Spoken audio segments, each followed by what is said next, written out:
હવે આગળ વાત કરીએ તો જુગારીઓને પકડવા આમોદ પોલીસે અનોખો કિમિયો અજમાવ્યો। ખેડૂત બની જુગારધામ પર રેડ કરી 2,49,000ના મુદ્દામાલ સાથે 12 જુગારીઓને દબોચી લીધા।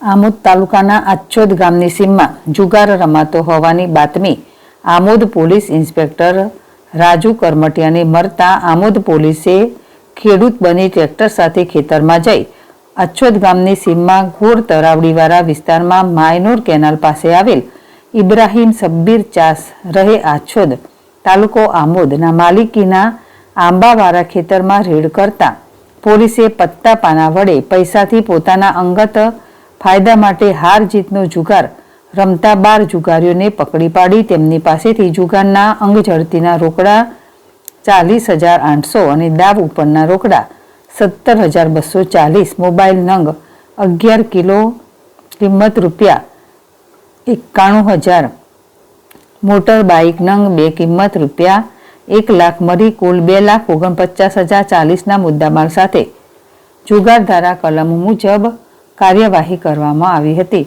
અત્રે ઉલ્લેખનીય છે કે આમોદ પોલીસે જુગારીઓને પકડવા માટે ખેતરમાં જુગારીયાઓ પાછળ દોડતા પોલીસના કપડા સહિત બૂટ પણ કાદવ કીચડવાળા થઈ ગયા હતા। યાકુબ પટેલ, ZSTV, ભરૂચ।